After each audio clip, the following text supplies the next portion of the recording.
فرهنگ هستم از وبسایت genoradio.ir، پایگاه آموزش، دانش و اخبار رادیو نرم افزاری. با قسمت 15 دوره آموزشی گنورادیو در خدمتتون هستم. قسمت قبل مثال طراحی ضرایب فیلتر را دیدیم. تو این قسمت میخوایم یک مثال دیگه، یک کار دیگه که با گنورادیو میتونیم بکنیم، تغییر نرخ نمونه برداری ها با هم دیگه یاد بگیریم. خب خیلی وقتا توی سیستم های مخابراتی، فرستنده های گیرنده ها پیش میاد که ما نیاز داریم که نرخ نمونه برداریمون رو کاهش یا افزایش بدیم. به این کار میگن داون سامپلینگ، یعنی کاهش نرخ نمونه برداری، و آپ سامپلینگ، افزایش نرخ نمونه برداری.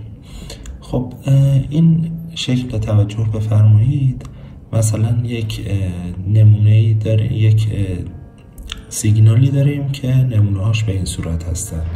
اینا میتونیم با ضریب M داون سامپل کنیم، یعنی تعداد نمونه هاش کم بکنیم و به شکل سیگنال جدید در بیاریم. خب اینجا با ضریب 2 داون سامپل شده. به این کار اصطلاحاً دسیمیشن هم میگن. برعکس ما میتونیم همون سیگنال نرخ نمونه هاش افزایش بدیم. مثلا اینجا تو هر ثانیه فرضاً اگه تا اینجا مثلا 1 ثانیه باشه 6 تا نمونه داشته، تو کاری کنیم که این نمونه ها 2 برابر باشن، یعنی با ضریب 2 آپ سامپل کنیم و سیگنال اون به این صورت در میاد. البته اینجا باید نکته عرض کنم خدمتتون که اینجا اومده بین این نمونه‌ای که وارد کرده همه رو مقادیرش 0 گذاشته. این یک نوع در واقع آپ سامپلینگه. یک نوع دیگه از آپ سامپلینگ اینه که بیایم مقادیر بین این دوتا مثلا نمونه رو درونیابی کنیم یا اصلا اینترپولیشن بکنیم. این کار الان اینترپولیشن نیست، اینجا فقط تزریق 0 کرده بین نمونه ها، نرخ نمونه برداری افزایش پیدا کرده، آپ سامپلینگ صورت گرفته ولی اینترپولیشن صورت نگرفته، یعنی درونیابی بین این نمونه ها انجام نشده. شکلی که حالا بهتر نشون داده باشه مفهوم درونیابی ها، میبینید که اینجا یک سیگنالی داشتید با نرخ نمونه برداری کم، اومده نرخ نمونه برداری 2 برابر کرده، بین هر دو نمونه یه نمونه وارد کرده ولی مثل شکل قبل 0 اضافه نکرده، یک مقداری متناسب با نمونه قبلی و بعدی به نوعی درونیابی کرده که خودش بحث مفصلی و روش‌های مختلفی داره. بالعکس دسیمیشن یک نمونه کم کرده، از بین هر دو نمونه یه دونه با نرخ نصف کرده. خب حالا این ضریب الزاما لازم نیست 2 باشه، یعنی 2 برابر باشه یا 1/2 باشه، میتونه هر ضریب عدد صحیح دیگه ای باشه و که حالا میبینیم که تو گنورادیو چطور میتونیم این دوتا کار رو انجام بدیم. خب به گنورادیو میریم و سعی میکنیم یه مثال اینترپولیشن و دسیمیشن اجرا کنیم. بلوک هایی که لازم داریم رو اضافه میکنیم.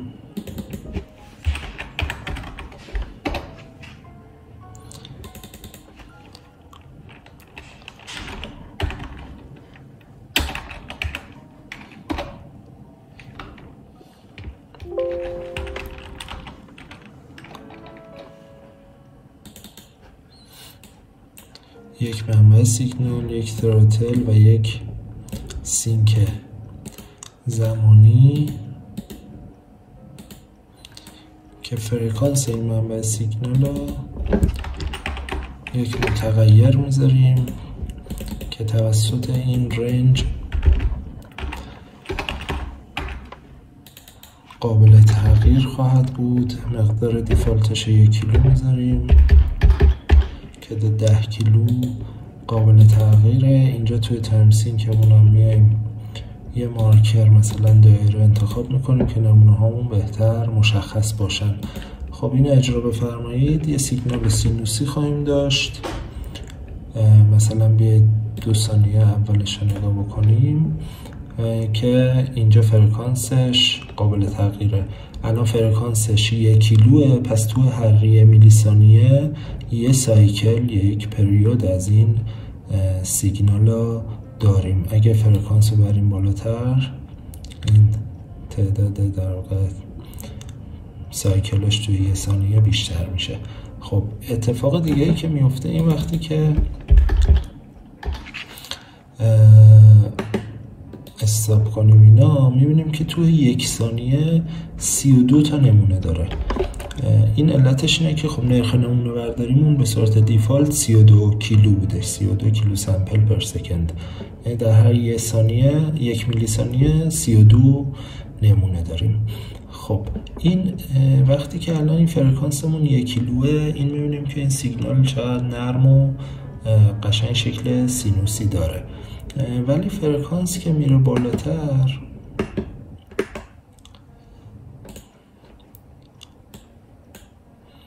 میبینید که این چون تعداد نمونه ها نسبت به نرخ تغییرات کم میشه،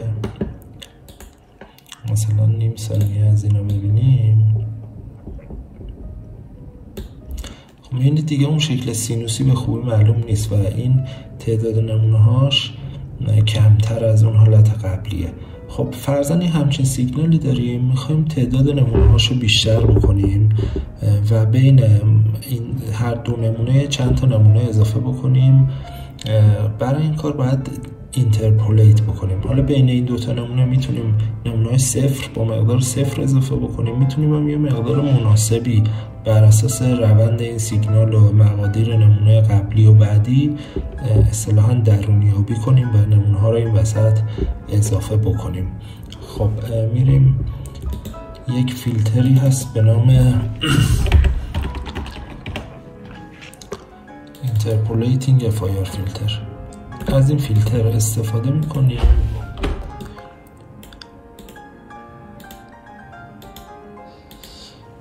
این فیلتر اول باید تعیین میکنیم که چقدر میخوایم آپ سامپل بکنیم، چقدر میخوایم نمونه ها رو افزایش بدیم. یک اینترپولیشن ریت اینجا تعریف میکنیم.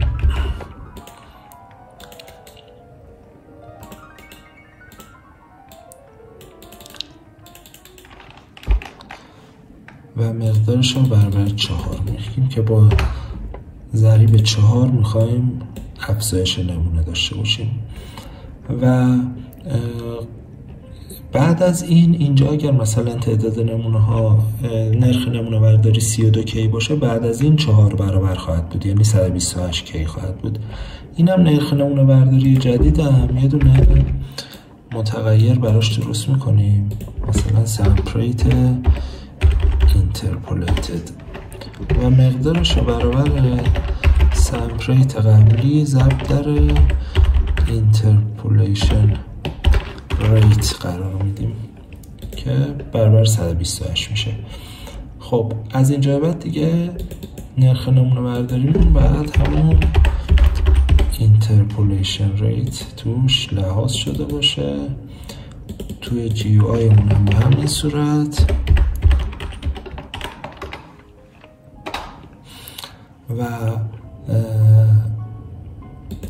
چیزی که میمونه این فیلتر ضرایبش رو باید مشخص بکنیم. برای اینکه ضرایبش رو مشخص کنیم یک بلوکی هست به نام لو پاس فیلتر تپس که اینا استفاده میکنیم. سامپل ریت اینترپولیتد میذاریم، کاتافش مثلا سامپل ریت دوم میذاریم 16 کی میشه و اینجا هم سامپل ریت 4 میذاریم که 8 کی میشه و اسم این ضرایب رو میذاریم مثلا لو پاس فیلتر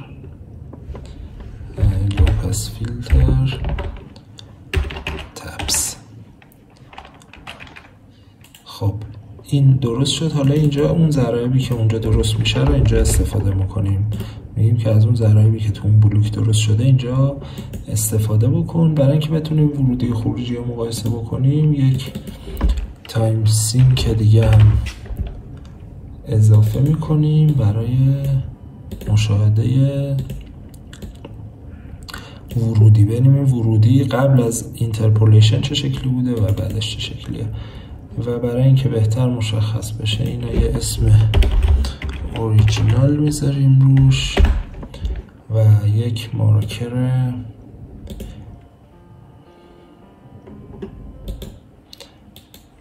X براش میذاریم. خب اینا الان اجرا میکنیم.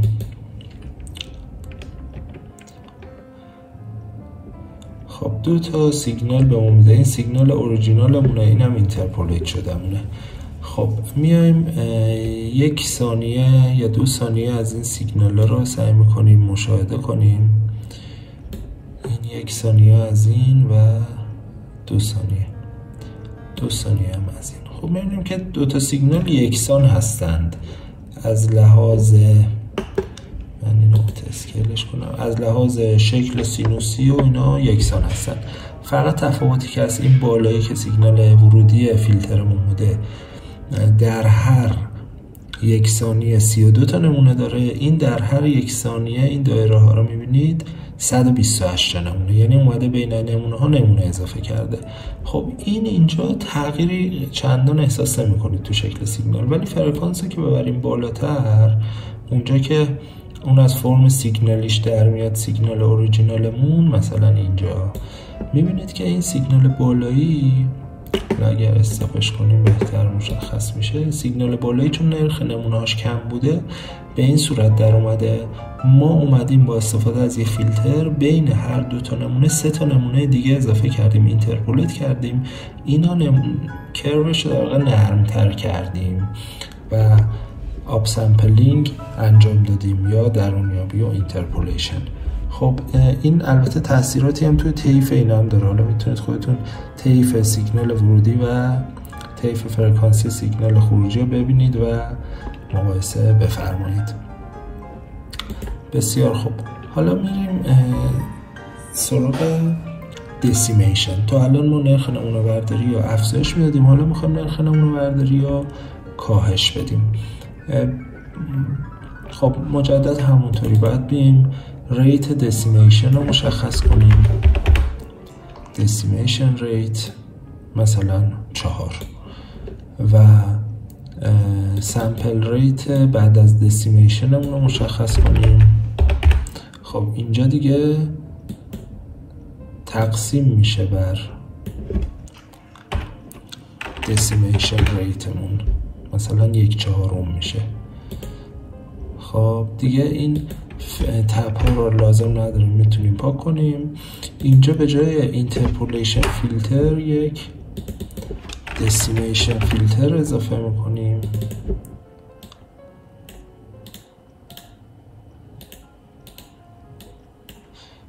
اینجا هم اسم اینا رو درست کنیم.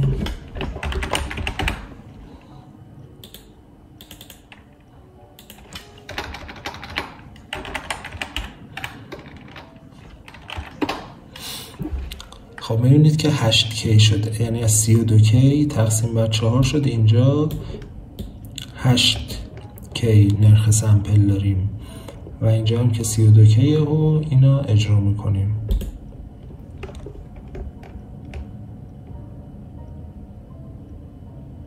خب اینجا اروری که داد اینه که تپ ها رو مشخص نکردیم. ما نمیخوایم فیلترینگی روی در واقع سیگنال اون انجام بشه، فقط همون دسیمیشن میخوایم انجام بشه. دسیمیشن هم اینجا دسیمیشن ریت میذاریم. خب با نرخ 4 همون سیگنال فقط عبور میده، با ضریب 4 داون سامپل میکنه. خب بیایم 1 ثانیه از 2 ثانیه از این سیگنالمونو و حدود 2 ثانیه از این سیگنالمون رو مشاهده بکنیم. میبینیم که دوباره شکلشون یکیه، ولی اتفاقی که افتاده تعداد نمونه ها 1/4 شده، یعنی بین هر 2 تا نمونه 3 تا نمونه حذف شده و به این شکل در اومده. این کارم بهش میگن دسیمیشن. تا یه حدی شما اجازه دارید که نرخ نمونه برداری ها بعضی وقتا کاهش بدید، حجم در واقع محاسباتتون و پردازشاتون رو کمتر بکنید بدین وسیله. و اینجا الان با ضریب 4 ما داون سمپل کردیم، نرخ نمونه ها رو کاهش دادیم. اینجا هم دوباره طیف سیگنال ورودی و خروجی رو میتونید با یک فرکانسی سینک بذارید توی فلوگرافتون تماشا کنید و تفاوتشون رو ببینید. خب در اینجا به پایان جلسه 15 دوره آموزشی گنو رادیو میرسیم. امیدوارم که براتون مفید بوده باشه. لطفا کانال ما رو در آپارات دنبال بفرمایید و اگر این ویدیوها براتون مفید بود از سایت گنو رادیو حمایت مالی انجام بدید. خیلی ممنون. خدا نگهدار.